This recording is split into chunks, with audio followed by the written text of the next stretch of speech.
Hi, this is Value Updates YouTube channel. நம்ம value update channel exclusive legal education கொடுத்துட்ருக்கோம்.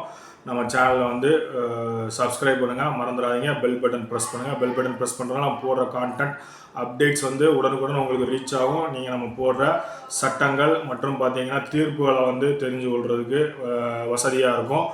Viewers, subscriber வந்து social media WhatsApp குரூப்பில் share பண்ணுங்கள். உங்கள் மூலமாக மக்கள் சட்டங்களும் மற்றும் பார்த்திங்கன்னா தீர்ப்புகளும் நம்ம பதிவு பண்ணுறதை வந்து மக்கள் தெரிந்து கொள்வார்கள் அப்படிங்கிறத நம்ம தெரிவிச்சுக்கிறோம்.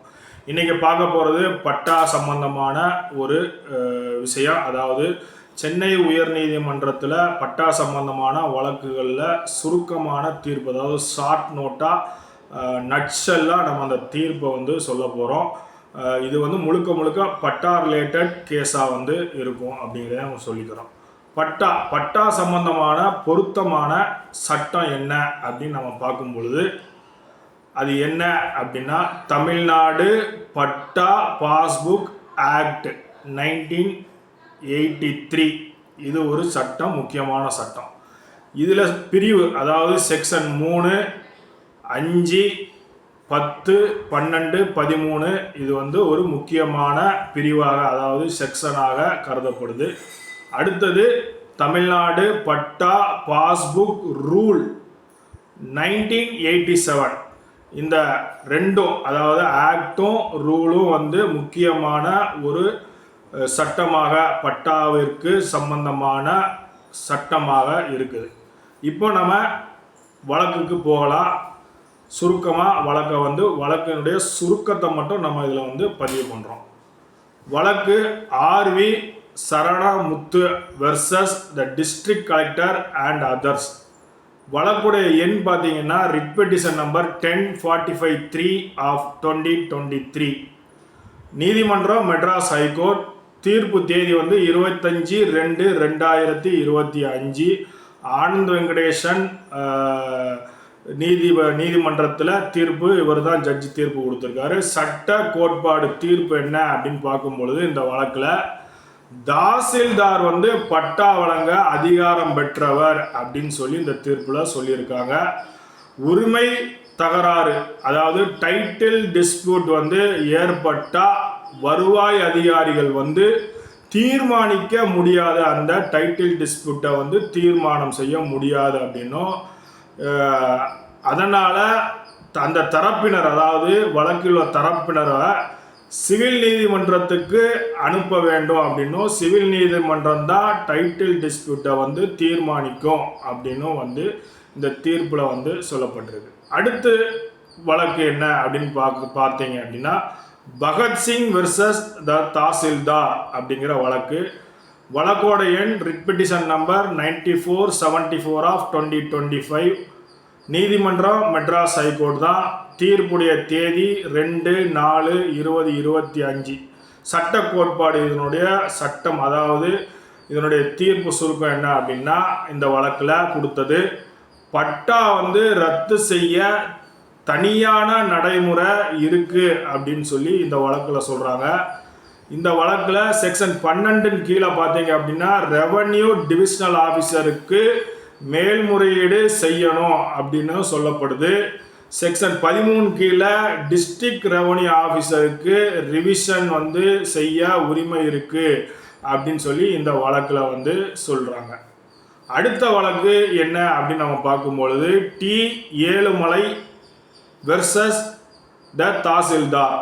வழக்கு எண் ரிட் பெட்டிஷன் நம்பர் 1357/6/2024 உள்ள வழக்கு. மெட்ராஸ் ஹைகோர்ட் வழக்கு. தேதி பார்த்தீங்கன்னா 3/6/2025.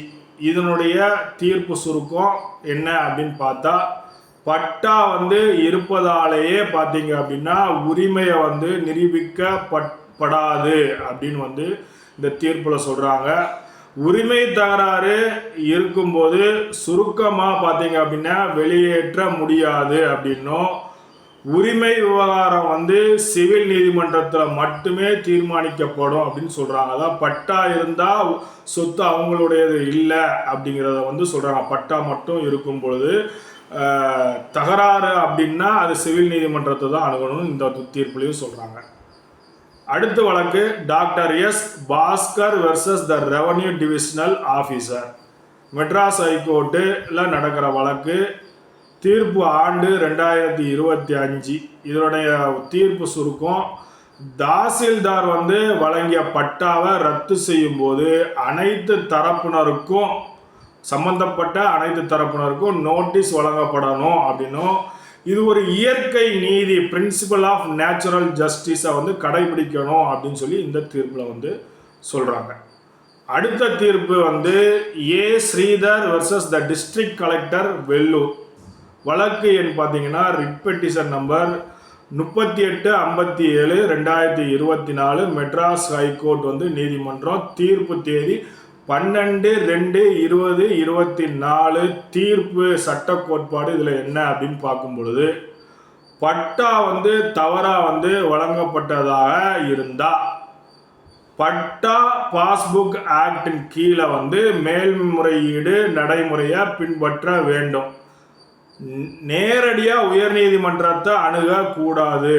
அதற்கு முன்னாடி எந்த அத்தாரிட்டிகிட்ட போகணுமோ அந்த அத்தாரிட்டிகிட்ட போய் அந்த அத்தாரிட்டியுடைய டிசிஷனுக்கு அப்புறம் தான் நீதிமன்றத்துக்கு வரணும் அப்படின்னு சொல்லி சொல்கிறாங்க. அடுத்து வழக்கு M Ramalakshmi versus the district collector. நீதிமன்றம் மெட்ராஸ் ஹைகோர்ட்டு. தீர்ப்பு தேதி 19/9/2024.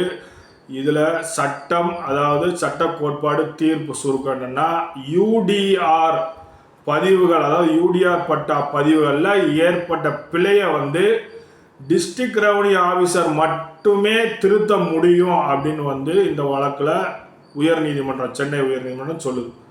தாசில்தார் உரிமை விவகாரத்தை தீர்க்க முடியாது. இந்த உரிமை விவகாரத்தை தாசில்தார் உரிமை, அதாவது சொத்தினுடைய உரிமை விவகாரத்தை தீர்க்க முடியாதுன்னு இந்த வழக்கில் அதையும் சொல்கிறாங்க. அடுத்து வழக்கு ஈஸ்வர் சுவாமி வெர்சஸ் டிஸ்ட்ரிக்ட் கலெக்டர். நீதிமன்றம் மெட்ராஸ் ஹைகோர்ட். தீர்ப்பு தேதி 21/7/2022. தீர்ப்பு சட்ட கோட்பாடு என்னன்னா, நீண்டகால பட்டாவை ரத்து செய்யும் முன்பு முழுமையான விசாரணை கண்டிப்பாக அவசியமாக நடத்தப்படணும். அந்த பட்டா சம்பந்தமான வழக்கு சம்பந்தமானவர்களை அழைத்து அப்படின்னு தீர்ப்பில் சொல்கிறாங்க. வருவாய் அதிகாரிகள் சொத்து உரிமையை தீர்மானிக்க முடியாதுன்னு சொல்கிறாங்க. சொத்து உரிமை டைட்டில் டிஸ்பியூட் இருக்குன்னா நீதிமன்றத்துக்கு தான் போகணும். எந்த ஒரு அத்தாரிட்டியும் அலுவலகமும் டைட்டில் டிஸ்பியூட்டை தீர்மானிக்க இடம் இல்லை அப்படின்னு இதுலேயும் சொல்கிறாங்க. அடுத்து பார்த்தீங்க அப்படின்னா வழக்கு S Parvathi versus the collector Chennai district. நீதிமன்றம் மெட்ராஸ் ஹைகோர்ட்டில் போடுற வழக்கு. தீர்ப்பு தேதி 7/7/2008 வந்த தீர்ப்பு. தீர்ப்பு சட்ட கோட்பாடு பார்த்தீங்க அப்படின்னா, பட்டா ரத்து செய்யும் மனுவை டிஸ்ட்ரிக்ட் ரெவன்யூ ஆஃபீஸர் டிஆர்ஓ விசாரிக்க அதிகாரம் பெற்றவர் அப்படின்னு இந்த வழக்கில் சொல்கிறாங்க. நோட்டீஸ் வழங்காமல் பட்டா ரத்து செய்ய முடியாது. எதிராளிக்கு நோட்டீஸ் வழங்காமல் விசாரணை நடத்தாமல் பட்டாவை ரத்து செய்யக்கூடாது. அப்படி செஞ்சால் ஒருதலைப்பட்ச விசாரணையாக இருக்கும், அது செல்லுபடி ஆகாது அப்படின்னு சொல்கிறாங்க. அடுத்த வழக்கு K Ramanathan versus secretary to government and others. நீதிமன்றம் மெட்ராஸ் ஹைகோர்ட்டு. தீர்ப்பு தேதி 15/12/2020. சட்ட கோட்பாடு தீர்ப்பு சுருக்கம். பட்டா ரத்து தொடர்பான வழிமுறைகள் ரெவன்யூ அத்தாரிட்டிஸ் மூலம் மேற்கொள்ளப்பட வேண்டும் அப்படின்னு சொல்லப்படுது இந்த தீர்ப்பில். உரிமை தகராறு இருந்தால் சிவில் நீதிமன்றமே சரியான முடிவை எடுக்க முடியும் அப்படின்னும் இதுலேயும் சொல்கிறாங்க. அடுத்து தீர்ப்பு வழக்கு M Sundarrajan versus state of Tamil Nadu. வழக்கு எண் ரிட் பெட்டிஷன் நம்பர் 1149/2021. நீதிமன்றம் மெட்ராஸ் ஹைகோர்ட். தீர்ப்பு தேதி 1/6/2021. இது தீர்ப்பு சட்ட கோட்பாடு சுருக்கம் என்ன அப்படின்னு பார்க்கும்பொழுது, தவறாக வழங்கப்பட்ட பட்டாவை ரத்து செய்ய பட்டா பாஸ்புக் ஆக்டில் வழங்கப்பட்ட மேல்முறையீட்டு நடைமுறையை பின்பற்ற வேண்டும் அப்படின்னு சொல்கிறாங்க இந்த வழக்கில். வருவாய் அதிகாரிகளின் அதிகாரம் வரையறுக்கப்பட்டிருக்கு அதில் அப்படின்னும் வந்து சொல்லப்படுது இந்த தீர்ப்பில். முக்கிய சட்ட கொள்கை முக்கியமான செக்ஷன் இதில் நம்ம சொன்ன மாதிரி செக்ஷன் 3 வந்து என்னன்னா தாசில்தார் பட்டா வழங்கும் அதிகாரத்தை பற்றி சொல்லுது செக்ஷன் 3. செக்ஷன் 5 வந்து பதிவுகளை திருத்தும் அதிகாரத்தை வந்து வரையறுக்குது செக்ஷன் 5. செக்ஷன் 10 வந்து பட்டா பெயர் மாற்றம் சம்பந்தமாக அதில் வந்து செக்ஷன் 10ல் கூறப்பட்டிருக்கு. செக்ஷன் 12ல் ரெவன்யூ டிவிஷனல் ஆஃபீஸருக்கு அப்பீல் போகிறத வந்து வரையறுத்து செக்ஷன் 12 வந்து சொல்லுது. செக்ஷன் 13 பார்த்தீங்க அப்படின்னா டிஸ்ட்ரிக்ட் ரெவன்யூ ஆஃபீஸருக்கு ரிவிஷன் மனு கொடுக்குறத அதிகாரத்தை பற்றி பேசுது. நீதிமன்றங்கள் வந்து இதில் தொடர்ந்து கூறும் சட்டநிலை என்ன அப்படின்னு பார்க்கும்போது patta is only a revenue record and does not confirm a title அப்படின்னு சொல்லுது. அதாவது பட்டா அப்படிங்கிறது உரிமை ஆவணம் அல்ல அப்படின்னும் அது வெறும் வருவாய் பதிவு மட்டுமே அப்படின்னு வந்து பல தீர்ப்புகள் சொல்லுது. நம்ம இப்போ பார்த்தோம். சொத்து உரிமையை தீர்மானிக்கும் அதிகாரம் சிவில் நீதிமன்றத்துக்கு மட்டும்தான் இருக்கு அப்படின்னும் அது வந்து எந்த ஒரு அலுவலகத்துக்கும் அரசாங்க அலுவலகத்துக்கும் கிடையாது அப்படிங்கிறதையும் நம்ம சொன்ன தீர்ப்புகள் பல தீர்ப்புகள் வந்து நிலைநிறுத்துது. இது வந்து ரொம்ப முக்கியமான தீர்ப்புகள் நம்ம பதிவு செஞ்சுருக்கோம். நம்ம channel value updates channel exclusive legal education கொடுத்துட்ருக்கோம். நம்ம சேனலை சப்ஸ்கிரைப் பண்ணுங்கள், மறந்துடாதீங்க பெல் பட்டன் ப்ரெஸ் பண்ணுங்கள். நம்ம அப்டேட் கான்டென்ட் வந்து உடனுக்குடன் ரீச் ஆகும். நம்ம போடுற சட்டங்கள் தீர்ப்புகள் உங்களுக்கு தெரிய வரும். வியூவர்ஸ் சப்ஸ்கிரைபர்ஸ் வந்து பார்த்தீங்க அப்படின்னா சோசியல் மீடியா வாட்ஸ்அப் குரூப்பை ஷேர் பண்ணுங்கள்.